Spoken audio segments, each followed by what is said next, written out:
കൂട്ടുകാർക്കും മിടുക്കിയുടെ ഒരു പുതിയ വീഡിയോയിലേക്ക് സ്വാഗതം. കഴിഞ്ഞ വീക്കിലെ നമ്മുടെ വീക്കെൻഡ് റെസിപ്പി കുറേ പേർക്കൊക്കെ ഇഷ്ടമായെന്ന് അറിയിച്ചു. ഒരുപാട് സന്തോഷം. ഈ വീക്കിൽ നമ്മൾ വന്നിരിക്കുന്നത് വെറൈറ്റി ആയിട്ടുള്ള ഒരു 5 വിഭവങ്ങളോട് കൂടിയുള്ള ഒരു ഡിന്നർ റെസിപ്പിയാണ്. കഴിഞ്ഞ വീഡിയോയിൽ നമ്മൾ മെയിൻ ഡിഷായിട്ട് ലെയർ ചപ്പാത്തി അല്ലേ ഉണ്ടാക്കിയത്. ഇന്ന് നമുക്കൊരു റൈസ് റെസിപ്പി ആകാം, മസാല റൈസ്. ഇനി കറികൾ നോക്കാം. ഓംലേറ്റ് വെച്ചിട്ടും നട്ട്സ് വെച്ചിട്ടുമാണ് നമ്മൾ കറികൾ ഉണ്ടാക്കിയിരിക്കുന്നത്. ഒരു പുഡിങ് കൂടി നമ്മൾ ഉണ്ടാക്കിയിട്ടുണ്ട്. അതിന് മെയിനായിട്ട് സ്ട്രോബെറിയാണ് എടുത്തിരിക്കുന്നത്. പിന്നെ ഓറഞ്ച് വെച്ചിട്ടുള്ള ഒരു വെറൈറ്റി ആയിട്ടുള്ള ഒരു ജ്യൂസും. ഇനി നമുക്ക് റെസിപ്പിയിലേക്ക് പോകാം.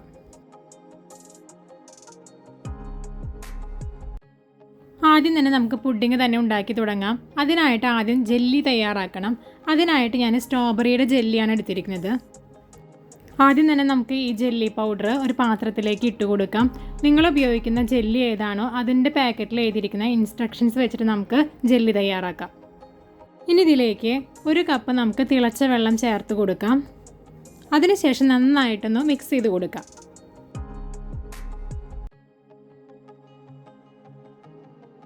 ജെല്ലി പൗഡർ നന്നായി മെൽറ്റായതിനു ശേഷം 1 കപ്പ് തണുത്ത വെള്ളം കൂടി നമുക്കിതിലേക്ക് ചേർത്ത് കൊടുത്ത് ഒന്നുകൂടി ഒന്ന് മിക്സ് ചെയ്തെടുക്കാം. ജെല്ലി ഉണ്ടാക്കുമ്പോൾ നമുക്ക് ഏത് ഷേപ്പിലാണോ കിട്ടേണ്ടത് ആ ഷേപ്പിലുള്ള പാത്രങ്ങൾ നമുക്ക് ഉപയോഗിക്കാം. ഞാനിവിടെ എടുത്തിരിക്കുന്നത് ഒരു ഐസ്ക്രീം ട്രേ ആണ്. ബാക്കിയുള്ളത് നമുക്ക് ഈ പാത്രത്തിൽ തന്നെ വെച്ചിട്ട് സെറ്റ് ചെയ്തെടുക്കാം. ഇതൊന്ന് സെറ്റാവാൻ ഒരു 3-4 മണിക്കൂർ എന്തായാലും ഒന്ന് പിടിക്കും.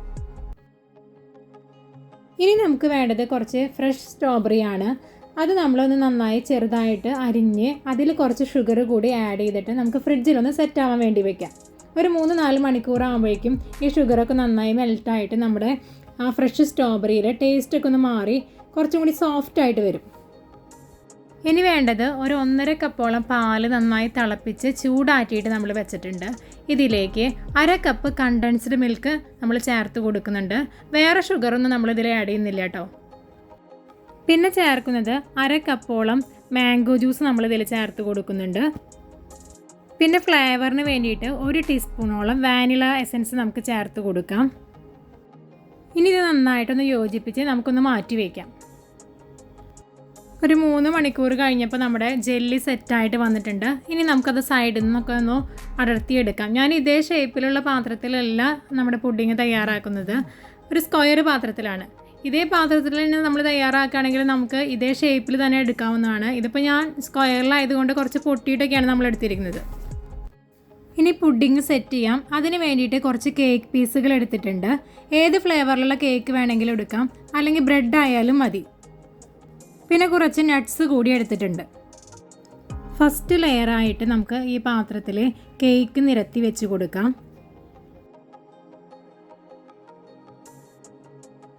ഇനി ഇതിൻ്റെ മുകളിലേക്ക് നമ്മൾ നേരത്തെ തയ്യാറാക്കി വെച്ചിട്ടുണ്ടായിരുന്നില്ലേ പാലിൻ്റെ മിക്സ്, അത് കുറച്ച് ഒഴിച്ചു കൊടുക്കാം. ഇനി അടുത്ത ലെയറായിട്ട് നേരത്തെ തയ്യാറാക്കി വെച്ചിട്ടുണ്ടായിരുന്ന ജെല്ലി ഇട്ട് കൊടുക്കാം.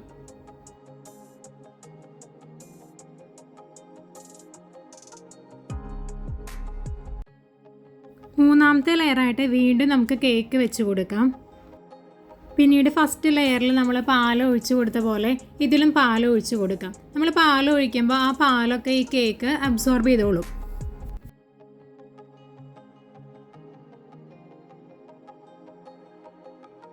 ഇനി നേരത്തെ തയ്യാറാക്കിയിട്ടുള്ള സ്ട്രോബെറി ഒരു ലെയർ ഇട്ട് കൊടുക്കാം.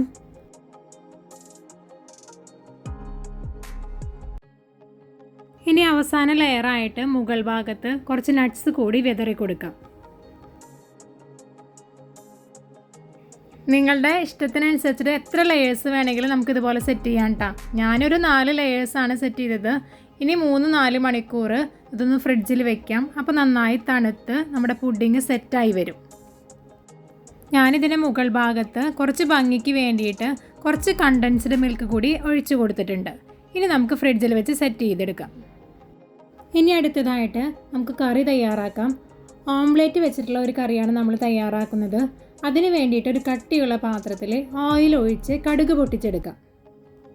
കടുക് പൊട്ടിയതിന് ശേഷം നമുക്കിതിലേക്ക് കുറച്ച് വെളുത്തുള്ളി, ഇഞ്ചി, ആവശ്യത്തിനുള്ള പച്ചമുളക്, കുറച്ച് കറിവേപ്പില, പിന്നെ 2 ഇടത്തരം സവോള സ്ക്വയർ ആയിട്ട് അരിഞ്ഞത് അതും കൂടി ഇതിലേക്ക് ചേർത്ത് കൊടുക്കാം. ഇനി ഇത് നന്നായിട്ടൊന്ന് വഴറ്റിയെടുക്കാം. സവോള നന്നായിട്ട് വഴറ്റുന്നതിനിടയ്ക്ക് നമുക്ക് ഇതിന് വേണ്ട മസാല തയ്യാറാക്കിയെടുക്കാം. ഒരു മിക്സിയുടെ ജാറിലേക്ക് 2 ടീസ്പൂൺ മല്ലിപ്പൊടി ചേർത്ത് കൊടുക്കാം. പിന്നെ ചേർക്കുന്നത് മുളക് പൊടിയാണ്. 1 ടീസ്പൂൺ മുളക് പൊടിയാണ് ഞാൻ എടുത്തിരിക്കുന്നത്. നിങ്ങളുടെ എരിവിനനുസരിച്ച് നിങ്ങൾക്ക് കൂട്ടുകയോ കുറയ്ക്കുകയോ ചെയ്യാം. പിന്നെ ചേർക്കുന്നത് 1/2 ടീസ്പൂൺ മഞ്ഞൾപ്പൊടിയാണ്. പിന്നെ 1/4 ടീസ്പൂൺ കുരുമുളക് പൊടി കൂടി നമ്മളിതിൽ ചേർത്ത് കൊടുക്കുന്നുണ്ട്.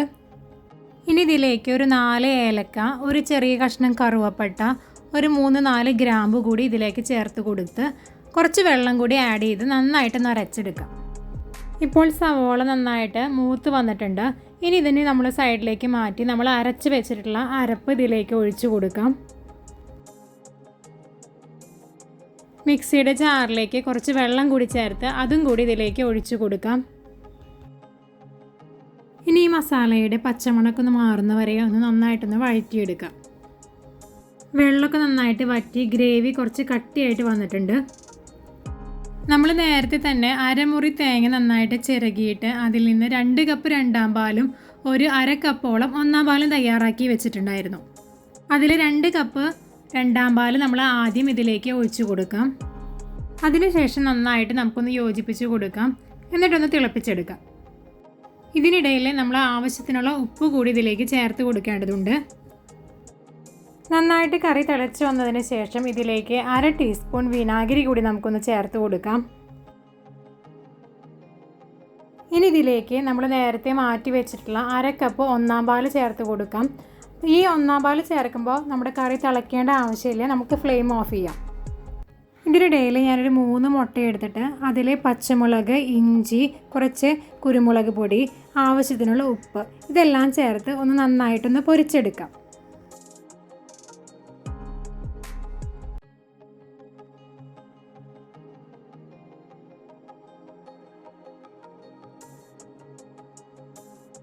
ഇങ്ങനെ പൊരിച്ചെടുത്ത മുട്ട നമുക്ക് നീളത്തിൽ പീസുകളാക്കിയിട്ട് റോൾ ചെയ്തിട്ട് നമ്മുടെ കറിയിൽ ചേർക്കാം. സാധാരണ നമ്മൾ മുട്ട പൊരിച്ചിട്ട് ചെറിയ പീസുകളാക്കിയിട്ടാണ് കറിയിൽ ചേർക്കാറുള്ളത്. അപ്പോൾ അത് കറിയിലൊന്ന് അലിഞ്ഞു പോവും. ഇങ്ങനെയാകുമ്പോൾ നമ്മുടെ കറിയിൽ സെപ്പറേറ്റ് ആയിട്ട് തന്നെ ഈ മുട്ടയുടെ റോള് നമുക്ക് കിട്ടും. അങ്ങനെ ടേസ്റ്റിയായ നമ്മുടെ ഓംലേറ്റ് കറിയും റെഡിയായി. അടുത്തതായിട്ട് ഉണ്ടാക്കാൻ പോകുന്നത് അണ്ടിപ്പരിപ്പൊക്കെ വെച്ചിട്ട് ഒരു വെറൈറ്റി ആയിട്ടുള്ളൊരു കറിയാണ്. ഇനി ഒരു ബൗളിലേക്ക് 3 ടീസ്പൂൺ മൈദ, 1 ടീസ്പൂൺ കോൺഫ്ലോർ, ആവശ്യത്തിനുള്ള ഉപ്പ്, 1/2 ടീസ്പൂൺ മുളക് പൊടി, പിന്നെ കുറച്ച് ഇഞ്ചി വെളുത്തുള്ളി പേസ്റ്റ്, പിന്നെ എടുത്തിരിക്കുന്നത് 1/2 കപ്പ് അണ്ടിപ്പരിപ്പ് നുറുക്കുകളായിട്ട്. ഇനി ഇതിലേക്ക് കുറച്ച് വെള്ളവും കൂടി ചേർത്ത് ഒരു കുഴമ്പ് രൂപത്തിലാക്കാം. ഇനി ഇത് ചൂടായ എണ്ണയിൽ കുറേശ്ശെയായിട്ട് നമുക്ക് ഫ്രൈ ചെയ്തെടുക്കാം.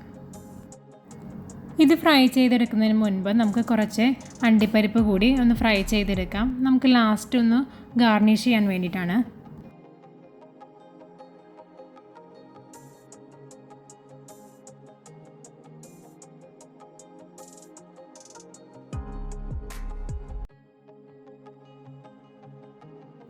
ഇനി ഇതേ എണ്ണയിലേക്ക് നമുക്ക് നേരത്തെ തയ്യാറാക്കി വെച്ചിട്ടുള്ള കാഷ്യൂനട്ട് മിശ്രിതമല്ലേ, അത് കുറേശ്ശെ ടീസ്പൂൺ കൊണ്ട് നമുക്ക് ഒഴിച്ചു കൊടുത്ത് നമുക്ക് കാഷ്യൂനട്ട് ബോൾസ് തയ്യാറാക്കിയെടുക്കാം.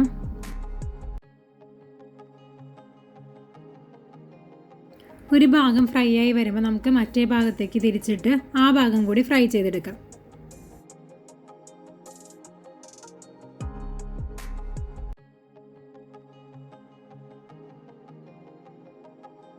ഇങ്ങനെ ഫ്രൈ ചെയ്തെടുത്തത് നമുക്ക് ഓയിലിൽ നിന്ന് മാറ്റി വയ്ക്കാം. ഇനി അതേ ഓയിൽ തന്നെ നമുക്ക് ബാക്കിയുള്ള കറിക്കുള്ളതെല്ലാം തയ്യാറാക്കാം. ഇത് ഓയിൽ കുറച്ച് കൂടുതലുണ്ട്, നമുക്കിതിൽ നിന്ന് കുറച്ച് ഓയിൽ നമുക്ക് മാറ്റി വയ്ക്കാം കേട്ടോ.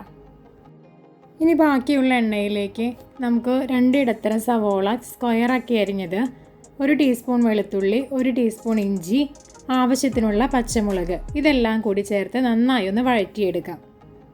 ഈ പച്ചമുളകിനോടൊപ്പം തന്നെ നമുക്ക് വേണമെങ്കിൽ കുറച്ച് ഉണക്കമുളക് ഒന്ന് കുത്തി ചതച്ചിട്ട് അതും കൂടി ചേർത്ത് കൊടുക്കാം. ഞാൻ ആദ്യത്തിൽ പച്ചമുളക് ചേർത്തപ്പോൾ വളരെ കുറച്ച് മാത്രമേ ചേർത്തിട്ടുണ്ടായിരുന്നുള്ളൂ കേട്ടോ. അതുകൊണ്ടാണ് പിന്നെയും നമ്മൾ കുറച്ചും കൂടി ചേർത്തത്. ഇനി ഇതെല്ലാം നന്നായിട്ട് വഴന്ന് വരുമ്പോൾ ഇതിലേക്ക് ഒരു വലിയ ടീസ്പൂൺ സോയാ സോസ് നമുക്ക് ചേർത്ത് കൊടുക്കാം. ഇതൊന്ന് നന്നായിട്ടൊന്ന് യോജിപ്പിച്ച് കൊടുക്കാം. അതിനുശേഷം നമുക്കിതിലേക്ക് ടൊമാറ്റോ സോസ് കൂടി ചേർത്ത് കൊടുക്കാനുണ്ട്. ഇനി ഇതിലേക്ക് ചേർക്കുന്നത് 2 വലിയ ടീസ്പൂൺ ടൊമാറ്റോ സോസാണ്.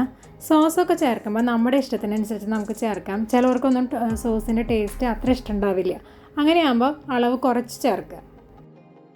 ഇനി ഇതും കൂടി നന്നായിട്ടൊന്ന് യോജിപ്പിച്ചെടുക്കാം. ഇനി ഇതിലേക്ക് ആവശ്യത്തിനുള്ള ഉപ്പ് കൂടി നമ്മൾ ചേർത്ത് കൊടുക്കണം. ഉപ്പ് നമ്മൾ സവോള വഴറ്റുന്ന സമയത്ത് വേണമെങ്കിലും ചേർക്കാം.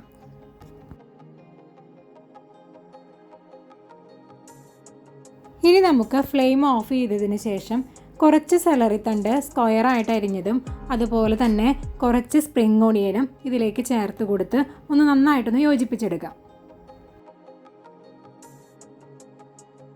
നമ്മൾ നേരത്തെ തയ്യാറാക്കി വെച്ചിട്ടുണ്ടായിരുന്നില്ലേ കാഷ്യൂനട്ട് ബോൾസ് പോലെ, അത് നമുക്കിതിലേക്ക് ചേർത്ത് കൊടുക്കാം. ബോൾസ് എന്ന് പറയാൻ പറ്റില്ല, എന്നാലും അത് നമുക്കതിലേക്ക് ചേർത്ത് കൊടുക്കാം.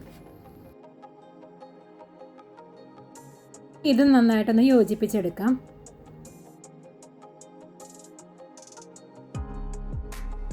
ഇനി ഇതിലേക്ക് അവസാനമായിട്ട് 2 ടീസ്പൂൺ തേൻ കൂടി ഒഴിച്ചു കൊടുക്കുന്നുണ്ട്.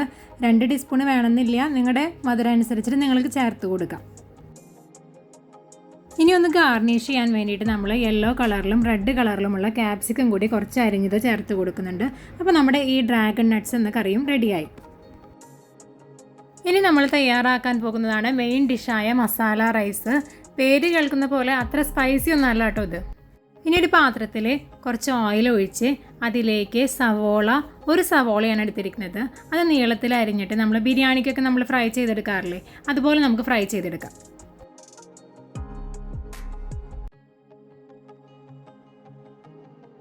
ഈ ഫ്രൈ ചെയ്ത സവോള നമുക്ക് ഈ ഓയിലിൽ നിന്ന് മാറ്റി വയ്ക്കാം.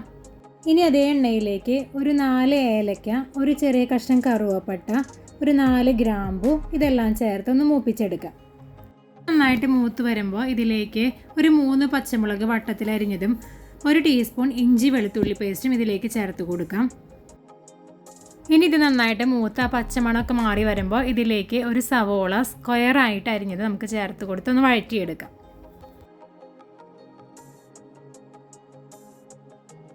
ഇനി സവോളയും നന്നായിട്ട് മൂത്ത് വരുമ്പോൾ ഇതിലേക്ക് നമ്മൾ നേരത്തെ വെള്ളത്തിൽ കുതിർത്ത് വെച്ചിട്ടുണ്ടായിരുന്നു 1 കപ്പ് ബാസ്മതി റൈസ്, അത് ഇതിലേക്ക് ചേർത്ത് കൊടുക്കാം.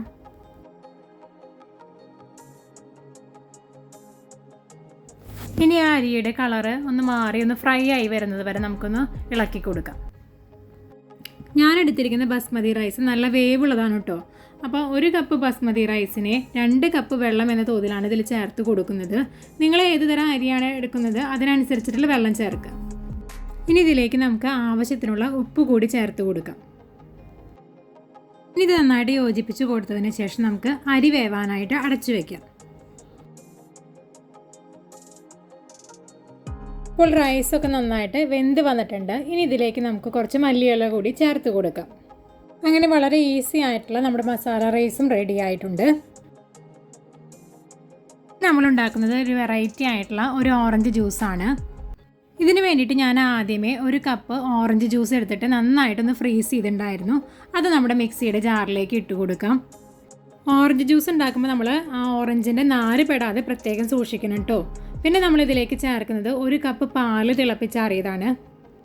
പിന്നെ ഇതിലേക്ക് 1 കപ്പ് നല്ല തണുത്ത വെള്ളം കൂടി നമ്മൾ ചേർത്ത് കൊടുക്കുന്നുണ്ട്. പിന്നെ നല്ലൊരു സ്മെല്ലിന് വേണ്ടിയിട്ട് നമ്മൾ കുറച്ച് വാനില എസൻസ് കൂടി ഇതിലേക്ക് ചേർത്ത് കൊടുക്കുന്നുണ്ട്. ഇനി ഇതിലേക്ക് കുറച്ച് ഐസ് ക്യൂബ്സ് കൂടി ചേർത്ത് കൊടുക്കാം. അവസാനമായിട്ട് നമ്മൾ ഷുഗർ ആഡ് ചെയ്തിട്ടില്ല, ആവശ്യത്തിനുള്ള ഷുഗർ കൂടി ഇതിലേക്ക് ചേർത്ത് കൊടുക്കാം. ഇനി നമുക്കിതെല്ലാം കൂടി നന്നായിട്ടൊന്ന് അടിച്ചെടുക്കാം. ഈ ജ്യൂസ് തയ്യാറാക്കുമ്പോൾ എല്ലാവർക്കും ഒരു സംശയം ഉണ്ടാവും. എനിക്കൊരു സംശയം ഉണ്ടായിരുന്നു. നമ്മൾ സാധാരണയായിട്ട് ഓറഞ്ചിൽ പാല് ചേർക്കാറില്ലല്ലോ. പക്ഷേ ഈ ജ്യൂസ് തയ്യാറാക്കി കഴിഞ്ഞപ്പോൾ ഒരു പ്രത്യേക ഒരു ടേസ്റ്റാണ് കേട്ടോ. എല്ലാവരും ഇതെന്തായാലും ഒന്ന് ട്രൈ ചെയ്തോളൂ.